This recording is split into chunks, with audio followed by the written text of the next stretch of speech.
ശശി തരൂർ എംപിക്കെതിരെ ആഞ്ഞടിച്ച് കോൺഗ്രസ് നേതാവ് കെ മുരളീധരൻ. പാർട്ടിക്കുള്ളിൽ ശ്വാസം മുട്ടുന്നുവെങ്കിൽ പാർട്ടി വിടണമെന്നും ഇഷ്ടമുള്ള രാഷ്ട്രീയം സ്വീകരിക്കണമെന്നും കെ മുരളീധരൻ ആവശ്യപ്പെട്ടു. നിലവിൽ ഈ തരത്തിലാണ് മുന്നോട്ട് പോകുന്നതെങ്കിൽ പാർട്ടിക്കും തരൂരിനും ബുദ്ധിമുട്ടാകുമെന്നും അദ്ദേഹം കൂട്ടിച്ചേർത്തു. തരൂർ കോൺഗ്രസ് നേതാക്കളെ ഒഴിച്ച് എല്ലാവരെയും സ്തുതിക്കുന്നു, മോദിയെയും പിണറായിയെയും സ്തുതിക്കുന്നു. തരൂർ വിഷയം ഇനി കോൺഗ്രസ് ചർച്ച ചെയ്യാൻ ആഗ്രഹിക്കുന്നില്ലെന്നും അദ്ദേഹം കൂട്ടിച്ചേർത്തു. തരൂരിന് രണ്ട് വഴികളാണ് ഇപ്പോൾ മുന്നിലുള്ളത്.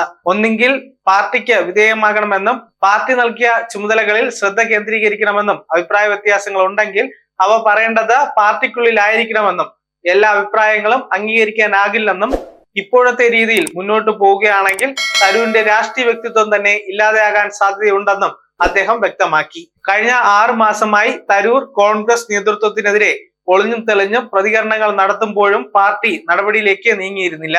4ാം വട്ടം തിരുവനന്തപുരത്ത് നിന്നും വിജയിച്ച വേളയിൽ പാർലമെന്റിന്റെ ഉപനേതാവായി പരിഗണിക്കപ്പെടുമെന്ന് തരൂർ കരുതിയിരുന്നു. എന്നാൽ കോൺഗ്രസ് തരൂരിന്റെ ആഗ്രഹങ്ങൾക്ക് ഒപ്പമായിരുന്നില്ല. വർക്കിംഗ് കമ്മിറ്റി അംഗമാണെങ്കിലും ദേശീയ തലത്തിൽ തരൂരിന് ചുമതലയൊന്നും നൽകിയിരുന്നില്ല. പ്രൊഫഷണൽ കോൺഗ്രസിന്റെ ചുമതലയിൽ നിന്നും തരൂരിനെ മാറ്റിയതും യൂത്ത് കോൺഗ്രസിന്റെ ചുമതല വേണമെന്ന തരൂരിന്റെ ആവശ്യവും തള്ളിയതും അഭിപ്രായ ഭിന്നതയ്ക്ക് കാരണമായി. ദേശീയ നേതൃത്വം നിരന്തരമായി അവഗണിക്കുന്നുവെന്നായിരുന്നു തരൂരിന്റെ പരാതി. ആദ്യ 2 ഘട്ടങ്ങളിലും പാർലമെന്റിൽ മോദി അതിരൂക്ഷമായി വിമർശിച്ചിരുന്ന കോൺഗ്രസ് എംപി ആയിരുന്നു ശശി തരൂർ. എന്നാൽ 3ാം മോദി സർക്കാരിനെതിരെ മൃദു സമീപനമാണ് തരൂർ കൈക്കൊണ്ടത്.